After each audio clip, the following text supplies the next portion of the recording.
اعوذ باللہ من الشیطان الرجیم بسم اللہ الرحمن الرحیم الحمدللہ رب العالمین صلی اللہ علی محمد وآلہ الطاہرین۔ قال رسول اللہ صلی اللہ علیہ وآلہ وسلم خیرکم من تعلم القرآن وعلمہ۔ طلاب عزیز، ہم جس پربرکت کتاب کو شروع کرنا چاہتے ہیں وہ اللہ تعالیٰ کی عظیم کتاب ہے۔ تمام آسمانی کتابوں کی جامع کتاب ہے۔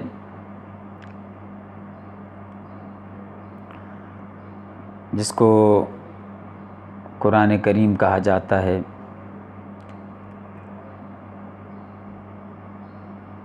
وہ ایسی پربرکت کتاب ہے جس کے بارے میں سید الانبیاء ارشاد فرماتے ہیں خیرکم من تعلم القرآن وعلمہ۔ تم میں سے بہترین وہ شخص ہے جو قرآن کریم سے خود سیکھتا ہے اور دوسروں کو سکھاتا ہے۔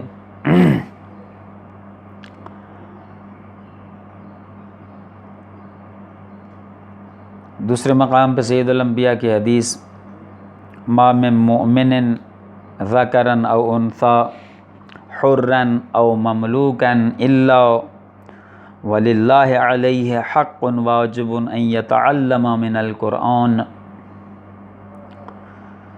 ہر مومن مرد یا عورت، آزاد ہو یا غلام، خداوند عالم کی طرف سے اس پر ایک واجب حق ہے کہ وہ قرآن کریم سیکھیں۔ قرآن کریم کا سیکھنا ہر مرد، عورت، مومن پر، چاہے وہ آزاد ہے یا غلام، سب پر سیکھنا خدا کی طرف سے واجب ہے۔ جب یہ امر واضح ہو گیا کہ واجب ہے تو یہ صرف طلاب دینی کے ساتھ خاص نہیں ہے بلکہ ہر صنف کے افراد کے لیے ضروری ہے کہ قرآن پاک کی تلاوت سے پہلے اس کے قواعد، اس کے آداب اور اس کے جو طریقے بتائے گئے ہیں ان کا لحاظ رکھے، ان کو پہلے سیکھے۔ تو سب سے پہلے ہر زبان کو سیکھنے سے پہلے اس کے حروف تہجی سے آشنائی ضروری ہے۔ تو ہم قرآن کریم کی تعلیم، قرآن پاک سیکھنا چاہتے ہیں تو سب سے پہلے حروف تہجی کے بارے میں ہمیں یہ علم ہونا چاہیے، جاننا ضروری ہے ہمارے لیے کہ عربی زبان کے حروف تہجی 28 ہیں اور ان کا تلفظ بھی ایک خاص ہے۔ پہلے دور میں اور پرانے لوگ جو قرآن کریم کا تلفظ حروف تہجی کو پڑھتے تھے وہ مجہول طریقے سے پڑھتے تھے۔ جس طرح اردو میں الف ب ت ٹ ث اس طرح پڑھتے تھے، اسی طرح وہ قرآن پاک کو بھی پڑھتے تھے، حالانکہ وہ ایسے نہیں ہیں۔ قرآن پاک کے اور عربی حروف جو ہیں ان کا تلفظ ایک خاص ہے۔ سب سے پہلے حروف تہجی کا تلفظ ضروری ہے کہ اس کو ہم مجہول طریقے سے نہ پڑھیں بلکہ معروف طریقے سے پڑھنا چاہیے۔ وہ اس طرح ہے: الف، با، تا، ثا، جیم، حا، خا، دال، ذال، را، زا، سین، شین، صاد، ضاد، طا، ظا، عین، غین، فا، قاف، کاف، لام، میم، نون، واو، یہا، یا۔ یہ حروف تہجی کا تلفظ ہے کہ اس طرح اس کو پڑھا جائے اور اس کا تکرار ضروری ہے، اس کی تمرین ضروری ہے، اس کی مشق کی جائے تاکہ اس کا تلفظ درست ہم ادا کر سکیں۔ چونکہ اب اگر اس کو اس طرح پڑھیں گے تو پھر یہ درست نہیں ہوگا، مجہول طریقہ ہوگا، وہ مجہول طریقے کو چھوڑ کر معروف کی طرف آنا چاہیے۔ اور حروف تہجی میں جن حروف کے آخر میں یہ حمزہ آتا ہے، با، تا، تو یہ جب پڑھتے ہیں تو پڑھتے وقت اس کا حمزہ پڑھا نہیں جائے گا، لکھنے میں آئے گا لیکن پڑھنے میں اس کو ترک کریں گے، بغیر حمزہ کے پڑھیں گے۔ اردو میں حروف تہجی اور عربی میں حروف تہجی میں کچھ حروف ایسے ہیں جو شکل کے اعتبار سے مختلف ہیں۔ مثلا تا ہے، اس تا کو بعض اوقات گول تا کی شکل میں لکھا جاتا ہے، یہ تا جو اردو میں ہے اور عربی میں یہ مختلف ہے۔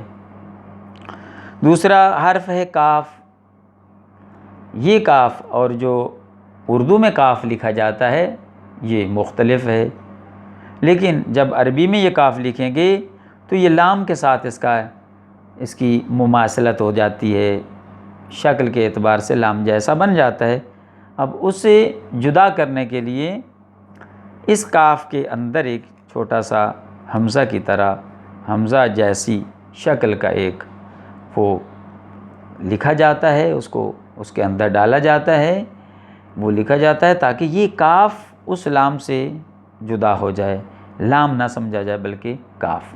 تو یہ دو حرف ہیں ایسے ہیں جو حروف تہجی کے اعتبار سے مختلف ہیں۔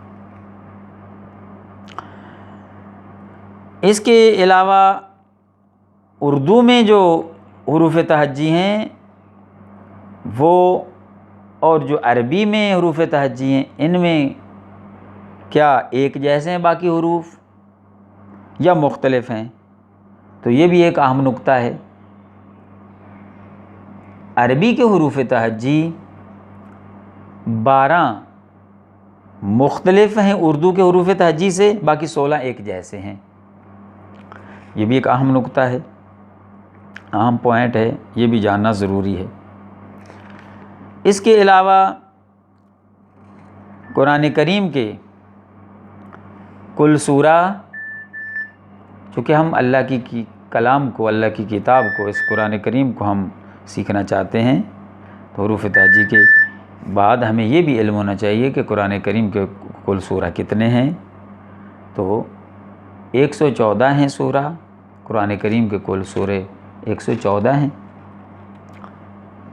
اور 29 ایسے سورے ہیں کہ جن کی ابتدا میں حروف مقطعات لکھے گئے ہیں، جن سورہ کی ابتدا حروف مقطعات سے ہوتی ہے۔ حروف مقطعات کی تعریف یوں کی جاتی ہے کہ ایسے وہ حروف جو اکٹھے تو لکھے جاتے ہیں بعض اوقات، لیکن ان کو تلفظ کرتے وقت ان کا الگ الگ تلفظ کیا جاتا ہے۔ مقطعات یعنی قطع قطع الگ الگ کر کے پڑھنا، تو حروف مقطعات کو الگ الگ کر کے پڑھا جاتا ہے، اور ان کا بھی ایک تلفظ خاص ہے۔ ایسے نہیں ہے جس طرح وہ اکٹھے لکھے جاتے ہیں ایسے پڑھے جائیں، بلکہ اگر حروف تہجی درست پڑھنے پر ہم نے مشق کر لی، تمرین کر لی، اور یہ اپنے اندر ہم نے یہ بٹھا لیا اور یہ واضح ہو گیا ہمارے لیے کہ حروف تہجی کو اس طرح پڑھنا ہے، تو یہ حروف مقطعات کی قراءت کرنا بھی آسان ہو جائے گی۔ حروف مقطعات یہ کل 14 حروف ہیں تکرار کے علاوہ، یعنی ایک کاف ایک بار شمار ہو، مثلا سین، ہا، میم، ان حروف کو تکرار کے علاوہ جب جمع کیا جائے تو ایک جملہ بنتا ہے، صراط علی حق نمسکہ، علی کا راستہ حق ہے اور ہم اس پر کاربند ہیں۔ تو یہ حروف مقطعات جو حروف تہجی میں وہی حروف ہیں جو قرآن پاک کی سورہ کے ابتدا میں لکھے گئے ہیں، وہی حروف ہیں، لیکن یہ حروف تہجی حروف مقطعات کہلاتے ہیں جو سورہ کی ابتدا میں ہیں۔ لہٰذا ان کا تلفظ کرتے وقت یہ خیال رہے کہ ان کو اس طرح تلفظ کرنا ہے۔ مثلا جس سورہ کی ابتدا میں صاد ہے تو اس کو پڑھیں گے صاد، قاف، نون۔ آگے اس کے بعد جو حرف اکٹھے لکھے گئے ہیں لیکن تلفظ کرتے وقت ان کو جدا جدا پڑھنا ہے، جیسے یا سین، اب یا کو الگ سین کو الگ پڑھنا ہے، حا میم الگ الگ پڑھنا ہے اس کو، طا ہا، طا سین، طا سین میم، الف لام را، الف لام میم، الف لام میم را، الف لام میم صاد۔ اس کے بعد عین، سین، قاف، کاف، ہا، یا، عین، صاد۔ تو اس طرح اس کا تلفظ کریں گے۔ چونکہ حروف مقطعات اس کو اس طرح نہیں پڑھیں گے کہ اکٹھے ملا کر جس طرح اکٹھے لکھے گئے ہیں ویسے ہی تلفظ کیا جائے گا، نہیں، بلکہ حروف مقطعات نام سے ہی واضح ہے کہ اس کو الگ الگ کر کے پڑھا جائے گا۔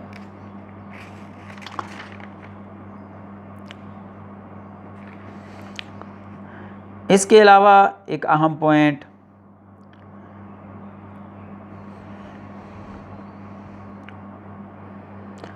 تلفظ کے اعتبار سے آیا، شکل کے اعتبار سے دو حرف تھے، تا اور کاف۔ اردو حروف تہجی میں اور عربی حروف تہجی میں دو حرف ایسے ہیں جو شکل کے اعتبار سے مختلف تھے۔ اب کچھ حروف ایسے ہیں جو اردو کے حروف تہجی سے عربی میں جو حروف تہجی استعمال ہوئے ان سے تلفظ کے اعتبار سے کچھ حروف مختلف ہیں۔ عربی میں حروف تہجی میں کچھ حروف ایسے ہیں جو اردو والے حروف تہجی سے مختلف ہیں، تلفظ کرتے وقت ہم ان کو مختلف کر پڑھیں گے اور مختلف ہیں، ان کا تلفظ مختلف ہیں۔ وہ 10 حرف ہیں، ثا، حا، ذال، صاد، ضاد، طا، ظا، عین، غین اور واو۔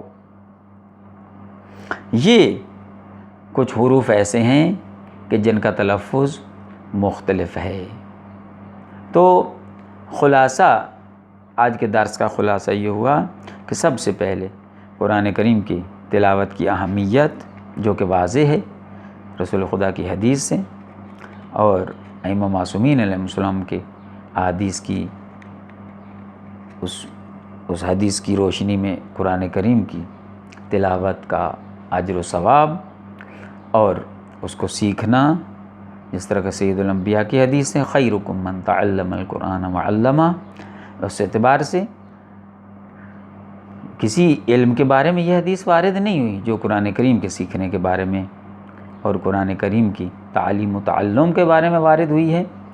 لہٰذا یہ اس حدیث کو مد نظر رکھتے ہوئے ہم خود اور اپنی اولاد کو، طلاب عزیز، اپنے آپ کو کاربند کریں، قرآن کریم کو سیکھنے سے پہلے اس کے قواعد اور ان جو قاعدے بتائے گئے ناظرہ کے قواعد ہیں، لازم ہیں، ان کا سیکھنا ضروری ہے۔